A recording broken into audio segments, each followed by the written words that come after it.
এক মিনিট সবাইকে আছে এই তো ম্যাডাম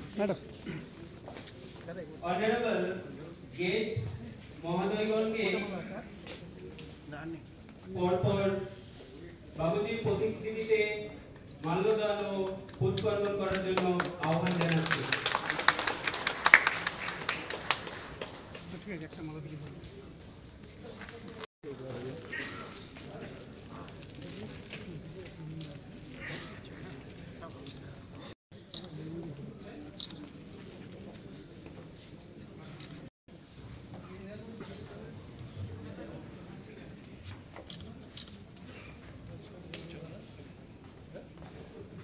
ভুলবো না বাবু জগজীবন রাম তোমায় আমরা ভুলছি না ভুলবো না বাবু জগজীবন রাম অমর সমতা দিবস পালন করা হচ্ছে ইউনিভার্সিটি দ্বারভাঙা হলে কি বলবেন? 117তম জন্মশতবার্ষিকীতে বাবু জগজীবন রামের যে অনুষ্ঠানে আজ আমরা এসে উপস্থিত হয়েছি, একটি মহা ঐতিহাসিক স্থল কলকাতা ইউনিভার্সিটির দ্বারভাঙা হল। এই দ্বারভাঙা হলে সমস্ত মূল নিবাসী দলিত সমাজের মানুষেরা, কলকাতার ইউনিভার্সিটির ভাইস চ্যান্সেলর থেকে শুরু করে সমাজের প্রত্যেকটি জায়গা থেকে মহান মহান ব্যক্তিরা আজকে উপস্থিত ছিলেন। আমিও আজকে উপস্থিত থেকে তাদের মহামূল্যবান কথাগুলো শুনে আগামী দিনে যাতে বাবু জগজীবন রামের যে অসমাপ্ত কাজগুলি আছে মূল নিবাসী এবং দলিত সমাজের জন্য আমরা প্রচেষ্টা চালিয়ে যাব। রিপাবলিকান পার্টি অফ ইন্ডিয়া আঠওয়ালের তরফ থেকে বাবু জগজীবন রামের এবং বাবা সাহেব আম্বেদকরের যে প্রস্তাবিত প্রকল্পগুলি রয়ে গেছে সেগুলোকে মূল্যায়ন করে দলিত সমাজের কাছে মূল নিবাসীর কাছে সঠিকভাবে পৌঁছে দেওয়া। আমি এই নিয়ে কম করে 7 বার এসেছি, মানে যখন ডেকোরেশন ছিল না তখন থেকে আমি আসছি। ইনি হচ্ছেন হরিশঙ্কর রাম। এই সারা বছর আমরা কিন্তু থাকি না, সারা বছর এই আমাদের হরিদা ওইখানে বসে থাকেন এবং উনি হচ্ছেন এখানকার কর্ণধার। মানে উনি এখানে বসেছিলেন, আমি ওনাকে নিয়ে এলাম। হ্যাঁ, তো এখন আমি যেটা বলতে চাইছি, আমি যেহেতু ডিপ্রেসিডেন্ট একজন লাইভ মেম্বার, আমি বসে বসে শুনছিলাম। আমি প্রত্যেকবার এসে কিছু না কিছু বলি, আজকে আমি নিজে থেকে কিছু বলিনি কারণ অনেক শুনেছি।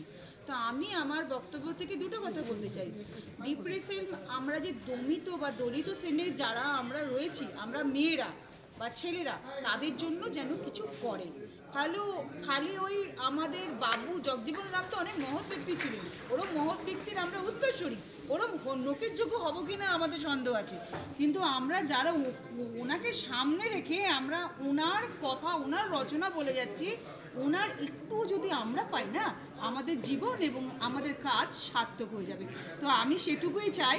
আমি মহিলাদের পক্ষ থেকে বলছি, আমাদের সারা জায়গায় এখন আমাদের পশ্চিমবাংলায় আগুন জ্বলছে। এখন সারা জায়গায় মেয়েরা, বিশেষত SC ST মেয়েরা খুব অবহেলিত এবং নির্যাতিত। এদের জন্য যেন ডিপ্রেস লীগ পাশে দাঁড়ায়, কিছু করে। আর আমাদের যারা উত্তরসূরি যারা রয়েছেন, হরিশঙ্কর রাম বাবু, উনি এখন অবধি জীবিত রয়েছেন। উনি যেহেতু উনি কর্ণধার, ওনাকে সামনে রেখে কথাগুলো আমি বলছি, যাতে আমরা এই ডিপ্রেস লীগের মাধ্যম দিয়ে বাবু জগজীবন রামে যতটুকু করেছেন সেটুকু একটু মনে রেখে যাতে সমাজের আমরা একটু কাজে লাগি, সেই জন্য আমি এইটুকু বলবো বলেই আমি আপনাদের কাছে। আপনার নামটা? আমার নাম অপর্ণা ভদ্র, আমি একজন সোশ্যাল ওয়ার্কার, আমি এখানকার লাইভ মেম্বার এবং বিভিন্ন সংস্থার সাথে যুক্ত। আমি এছাড়া আমার যে পরিচিতি আছে সেই পরিচিতি আমি নাইবা বললাম, কিন্তু আমি এই সমাজের যেহেতু একজন নাগরিক, আমার মনে হয় SC ST OBC মেয়েরা খুবভাবে বিশেষভাবে অবহেলিত। মানে আমরা বিভিন্ন সংস্থার সাথে যুক্ত হয়ে বিভিন্ন জায়গায় যাই, শুধুমাত্র রচনা শুনি আর বাড়ি চলে যাই, কিন্তু আমাদের জন্য কেউ পাশে দাঁড়ায় না। আমরা যখন কেস করি PO act, prevention accessories act, সেই সময় একটা লোককে খুঁজে পাই না যে আমাদের পাশে এসে দাঁড়াবে। শুধু এইটুকুই আমি রিকোয়েস্ট করি, যারা এই বড় বড় মঞ্চে বড় বড় কথা অনেক বলে গেল, কিন্তু কাজের সময় যেন একজনকে অন্তত আমরা খুঁজে পাই, যাতে আমাদের মতো মেয়েরা একটু কাজে লাগে। तो नमस्कार है। बाबू जी ने देश की सेवा करने के लिए, चाहे 1971 में बांग्लादेश युद्ध हो, कृषि क्रांति हो या रेलवे मंत्रालय हो, ये सारे जो उनके कार्य है सराहनीय है। भारत भाग्य विधाता पंजाब